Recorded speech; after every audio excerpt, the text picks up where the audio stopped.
defended the system. These are the rules we were told over and over again.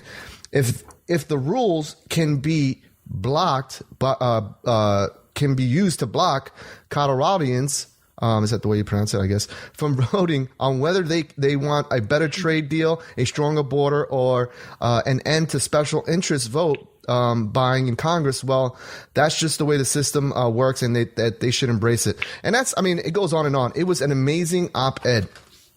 Did you ladies get to read it? Yes, I read it. What did you think? Yes, we did. I mean, he hammers Ted Cruz in the middle of it, where he says, here you have Ted Cruz. He says, Mr. Cruz has toured the country bragging about his voteless victory in Colorado. Right. I've seen, and I've called out Hillary when she's done this, Bernie Sanders voters, where she disenfranchises the Bernie voters by, she wins, the vote and she takes delegates. So. Okay. Why is it okay now if Ted Cruz is doing this? And what's really disturbing is seeing some of the Cruz supporters who aren't looking at it objectively. Why are you citing and saying, oh, it's the rules? Well, what about the voters? I mean, aren't you a conservative? Aren't you concerned about 1 million voters being sidelined by these, again, delegates? We don't know if they're being bribed. I mean, who are these people? Are they really representing the voice of Colorado? It doesn't look like it. And it was a really bad move because he's looking more and more like an insider every day with tactics like this, and I highly disagree with him. Right. I'm actually very disappointed in him, and this isn't something that I saw him doing. But okay, well, at this time, I don't mean to cut you off, Christina, but at this time, I want to welcome in. I want to welcome in Wendy Long. She's running against Chucky Schumer here for the U.S. Senate in New York, and I want to welcome Wendy Long to the Silent Majority. Welcome. How are you, Wendy? Hi, Chris. I'm great. How are you? I'm doing great. I actually I did a little research on you and a lot of interesting things. And you're actually a Trump supporter, and I saw some of your writings up there, and I've read them. I actually tweeted them out. But welcome to the Silent Majority. So tell us, why are you running? Why are you running against Chucky Schumer, who we in New York know that there's not a microphone or a camera that he doesn't like?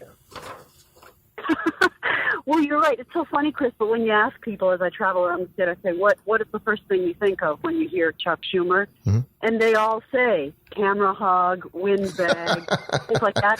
But they can't think of a single thing he's accomplished, Chris. And he's another Hillary. He's been holding public office for 40 years since he got out of college. He's never had a job in the private sector. Right. Yet nobody can think of anything he's accomplished. And so what he's doing when he's running in front of all these cameras and talking all the time, if you pay attention, the kinds of things he's talking about usually are, he's really worried that there are too many bristles on the charcoal brushes we use to clean our charcoal grills, and they're coming off and getting in people's hamburgers. Right. Or, there's this new product called caffeinated peanut butter, and everybody's really got to watch out for that. I mean, really such silly things that our country has so many really serious problems. Yeah, most recently when he came out and he said that the Senate should hold confirmation hearings for the next SCOTUS. Meanwhile, he was the one that blocked I think it was George Bush from him nominating or holding confirmation hearings on his nomination. But he's a hypocrite like every other Democrat. If you want to go there, but that's right. Yeah. So tell us, you're an attorney, correct, from New York City, Long Island? I am. I'm actually in the city. Okay. I live in Manhattan, and I was in private practice here with a law firm in Manhattan. Mm-hmm. But most important, I'm a mother of school-age kids, and I've never held public office, but I have been concerned for some time that our country is really heading rapidly downhill. And so I decided to run for public office. I actually made my first run at public office a few years ago, but I lost. Mm-hmm. And I thought I'd never do it again. I just felt like joining the fight because I didn't feel like I could put my head on the pillow at night, really, unless I kind of suited up and fought. And then when Donald Trump declared that he was running this year, I became his representative in my congressional district in Manhattan. And then I watched as the year was going on over Christmas and New Year's, and I said, no one's running against Chuck Schumer. And I was already really excited about this election year because of Trump. So I said, you know what? I kind of learned how to do this a little bit last time, and he's just such a bad guy, a career politician who pretends he's for the middle class, but his policies on, having no borders, having amnesty, all the tax and regulation that kills small business, his, alliances with the big banks that caused the financial crisis, and the $25 million he's taken into his campaign coffers from all these big banks that are crushing the little guys.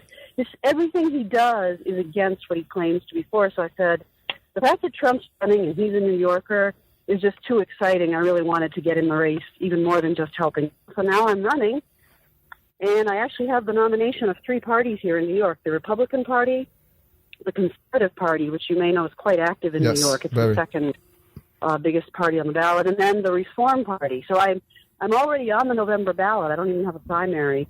So I will be on the ballot, I hope. I hope the presidential candidate above me will be Donald Trump. Awesome. That would be awesome. That would be fabulous. So I'm reading here your bio, and you clerked for Supreme Court Justice Clarence Thomas, correct? Yes, I did. Great American, a great man. Right. Who really always gets the Constitution right. So yeah, he always gets it right. But the thing is, they always remember his confirmation hearing where they try to they try Anita Hill try to, they're coming out with a movie now on HBO. I don't know if you're aware, but they're coming out with a movie on HBO. I saw that. I saw the ads for it, and it's so disgusting. I don't even want to look at it. I mean, it's so ridiculous. First of all, the whole thing is transparently false. And if you read it's a great book. You got to get it. It's called My Grandfather's Son. Mm-hmm. It's Justice Thomas's memoir of his own life. And he was so funny. He was talking to me after he finished writing, and he said, "Oh my gosh," he said, "I am never going to write another book about myself," because he's really a very humble, selfless guy. He said, "I hate writing about myself." He said, "All this navel gazing," he said, "I just can't stand it." Right. It's such a refreshing contrast to most people in Washington who just want to talk about themselves all the time. Right.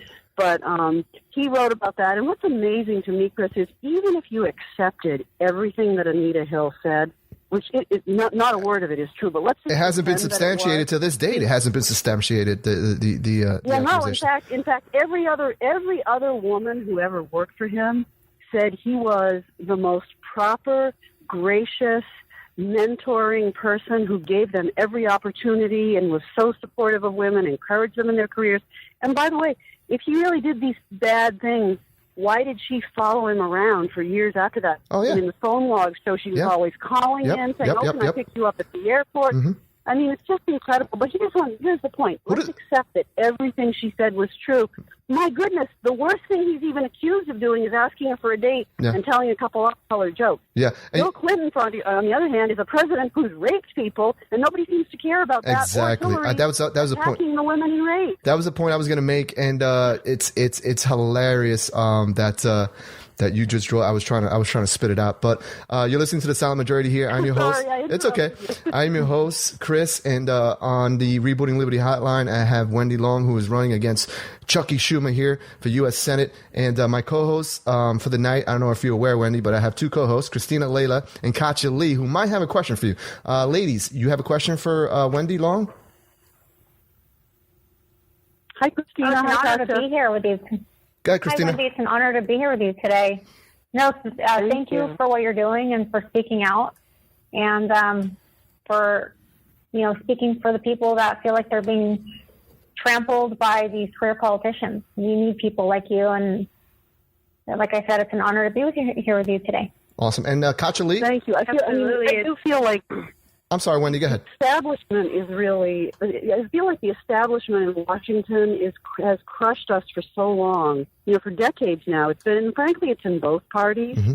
And I think that Mr. Trump has really helped to expose this. There's a really unholy alliance of the establishment, both on the Republican and Democrat sides, and frankly with big business, too.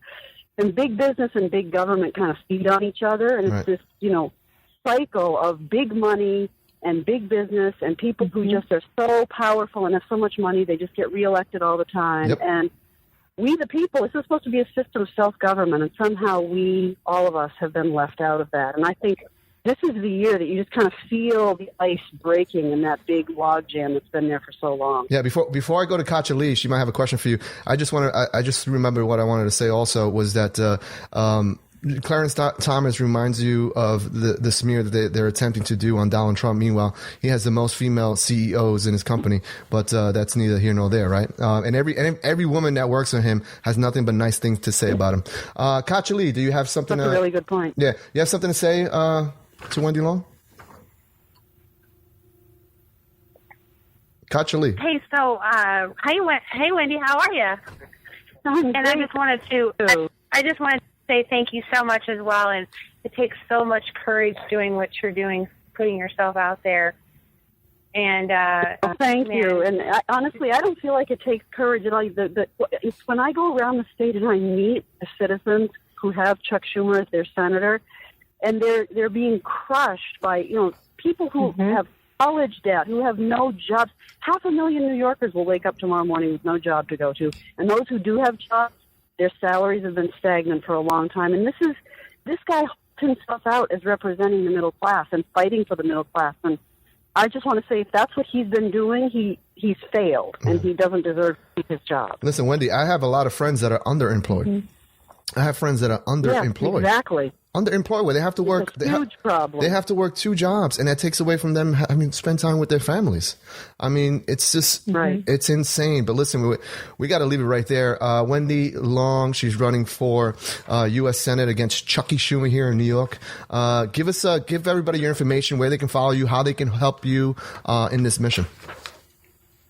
That's great. Thank you, Chris, for thinking of it. Sure. The first thing I'd love everyone to do is just go to my website, which is wendylong.com, my name, wendylong.com. My little announcement video is up there. I just got into this race about a month ago, so we're just getting started, and I've gotten like 3 nominations. So what I'd love people to do is just go watch my announcement video, because I wanted to record it so I could speak to everybody in New York. And then just sign up for updates. And here's the only thing I want to imitate Bernie Sanders for. I really hate big money in politics. Okay. So if people can donate $5 or $10, awesome. That's all I want. I'm going to donate tonight. That's really all I want. I'm going to donate tonight. We got to get so much. We got to get Chucky and then Schumer. Follow me on social media. Yeah, social media. Follow me on Facebook and Twitter. That would be great. They can go right to your website and link up to there, right? Right on your website. Absolutely. Yeah. So give your website one more time quickly. We're running out of time here. wendylong.com. Awesome. Thank you, Wendy Long. Thank you for being on the Silent Majority. Good luck. Thanks, Chris. Thanks, ladies. Bye. You're welcome. Bye-bye. There you have it, ladies. Another show in the books. I want to thank my ladies for calling and for helping me co-host here. Let me tell you, the reason I always say this, I have friends that have radio shows on Spreaker and on the conservativeradionetwork.com, and they can do a full hour by themselves. I need help. And I'm glad that I have ladies as talented as yourself that can come on here and give me a hand. Katya Lee, thank you. Christina Layla, thank you for all your help. You ladies are great. Thank you. Thanks, Chris. Sure. Can you give everybody your Twitter handle so they can follow you on Twitter? Sure. I'm Christina Layla 1. Christina does not have an H, and Layla is Laila and the number 1. Awesome. And Katya Lee. KOTCHA 301. KOTCHA 301. Awesome. And I want to thank everybody for listening to the Silent Majority here on New Media Patriot Radio. Again, follow me on Twitter at ThePatriot143 or at NMP Radio. Also, visit our website, newmediapatriotradio.com. And if you want to get your voice heard, you want to be a guest on the show, simply email us at newmediapatriot. And in the words of, I was going to say in the words of Donald Trump, you believe that? In the words of Ronald Reagan, it's time for choosing. So long, everybody. Oh my God. Hold on. Don't hang up, ladies.